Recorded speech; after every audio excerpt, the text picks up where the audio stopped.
ధనుస్సు రాశి వాళ్లకు ఈ వారం వివిధ రూపాల్లో అనుకున్నటువంటి పనులు ఏవైతే ఉంటాయో వాటిని పూర్తి చేసుకోగలుగుతారు. అలాగే ఇంతకు ముందే ఆలోచించి కొన్ని పనులు కార్యరూపంలో కనుక పెట్టి ఉన్నట్లయితే వాటి విషయంలో మరిన్ని జాగ్రత్తలు తీసుకునే ప్రయత్నం చేస్తూ ఉండాలి.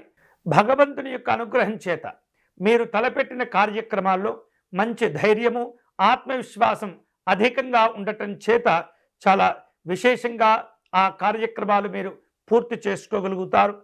ఆదాయంలో ఆశించినటువంటి వృద్ధితో కూడుకున్న ఫలితాలు, ప్రయోజనాలు కూడా పొందుతూ ఉంటారు.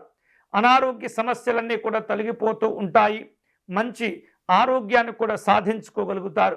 వృత్తి ఉద్యోగాల్లో మంచి పదోన్నతులు సాధించుకోగలుగుతారు. షేర్లు, పెట్టుబడుల విషయాల్లో కొంత మిశ్రమమైనటువంటి ఫలితాలు ఉండబోతున్నాయి. ఈ వారం ఈ ధనుస్సు రాశి వారు విలాసాల కోసం ఎక్కువగా ఖర్చు చేసే సందర్భాలు కనిపిస్తున్నాయి.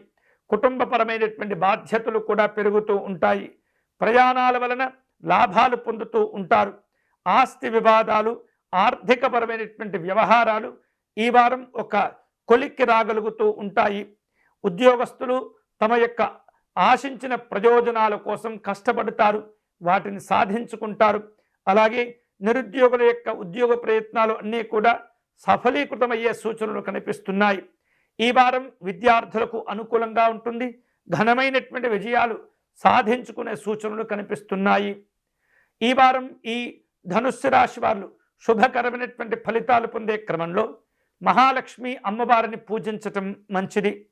అమ్మవారికి కుంకుమార్చన నిర్వహించటము, తామర పుష్పాలు సమర్పణ చేయటము, చక్కెర పొంగలి నివేదన చేయటము, అలాగే పేదరికంలో ఉన్నటువంటి స్త్రీలకు ఆర్థిక వైద్యపరమైనటువంటి సలహాలు, సూచనలు, ఆర్థికపరమైనటువంటి సహకారాలు అందించడం అనేది చాలా చాలా మంచిది.